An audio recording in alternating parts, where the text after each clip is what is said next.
Les enquêteurs ont une piste. Il y a des preuves sur la scène de crime.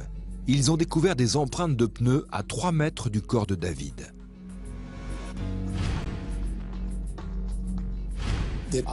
On pensait qu'il s'agissait du véhicule qui avait servi à le transporter. Les empreintes sont celles d'un véhicule ayant 4 pneus à l'arrière et 2 à l'avant.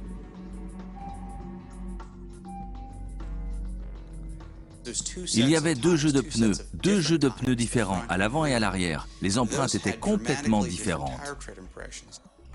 Mais qui pouvait souhaiter la mort de David Nixon? Ce que j'ai pu constater dans les affaires de meurtre, c'est qu'il y a en général 2 raisons pour lesquelles les gens sont prêts à tuer, l'amour et l'argent. L'ex-femme de David, Donna, a les 2 mobiles. David et Donna avaient des problèmes relationnels. Apparemment, il l'avait quittée pour une jeune hôtesse de l'air, ce qui l'a bien sûr profondément blessée. Jusqu'à la majorité de leur fils, Donna est également la bénéficiaire de l'assurance vie de David, d'un montant d'1 demi-million de dollars. Dans les enquêtes pour meurtre, le mot d'ordre c'est « à qui profite le crime ». Son ex-femme venait juste d'être désignée comme bénéficiaire de son assurance vie. Donc, bien évidemment, la police allait se pencher sur son cas. Mais Donna coopère totalement avec les enquêteurs et fait une meurtrière peu plausible. Elle possède également un alibi pour la soirée de jeudi et la matinée de vendredi, c'est-à-dire pour le laps de temps où se situe la mort de David. À mesure que l'enquête progressait, il était clair que les preuves ne désignaient pas Donna comme étant la coupable. La seconde ex-femme de David a également un alibi pour la nuit du meurtre, alibi confirmé par de nombreux témoins. Les enquêteurs interrogent alors la petite amie actuelle de David, Tracy Frame, âgée de 32 ans. Lorsque les enquêteurs informent Tracy qu'ils ont retrouvé le cadavre de son petit ami, ils ne mentionnent pas que le corps a été brûlé. Mais la première chose qu'elle a dit, c'est « Comment vous l'avez identifié ?» On s'est regardé. Est-ce qu'elle avait vraiment dit ça? On s'est demandé « C'est une blague ou quoi ?» Je me suis dit « C'est quoi ce délire ?» Et à un moment, elle s'est rendue compte de sa bourde. Elle a mis la main devant sa bouche et a commencé à pleurer.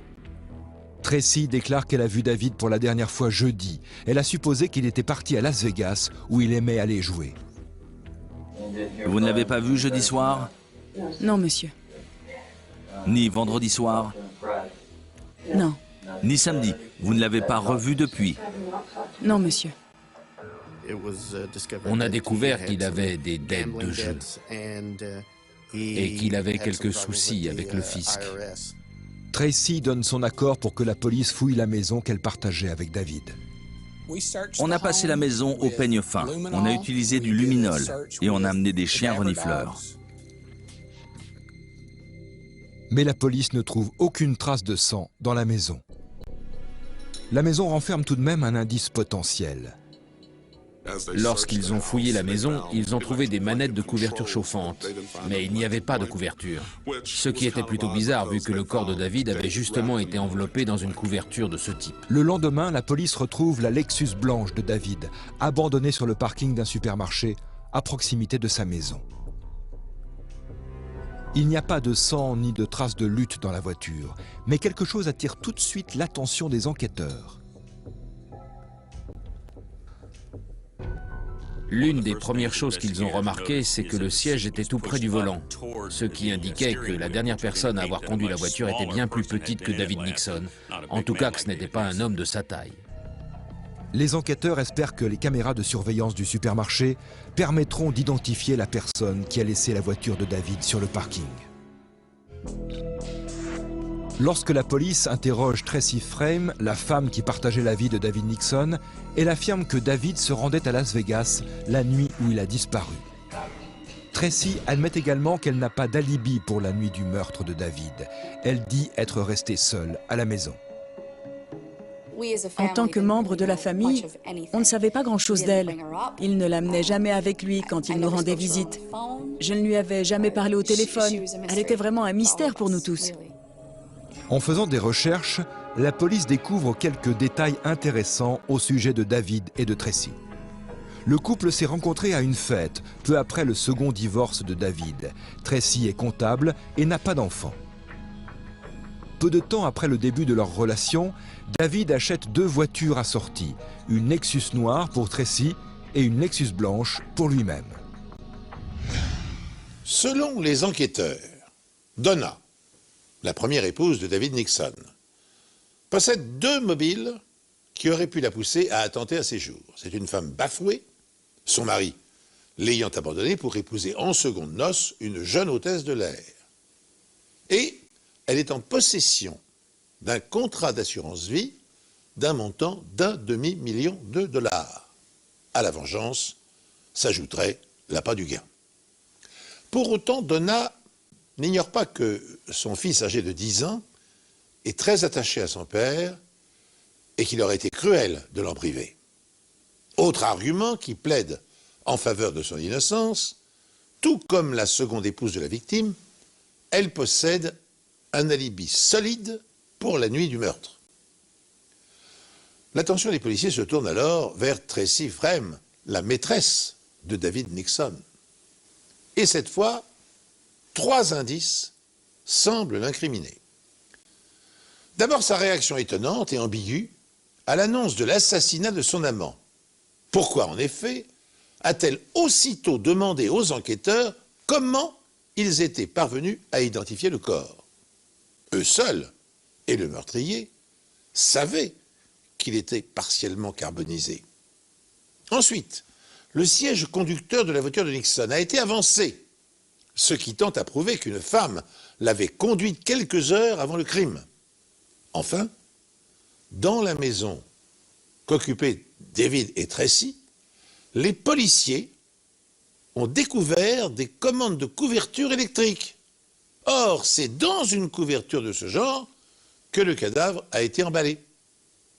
Autre information, et non des moindres, redevable d'arriérés d'impôts, et afin d'éviter une saisie, Nixon avait décidé de mettre sa maison au nom de Tracy Frame. Puis, il avait regretté cette décision hâtive.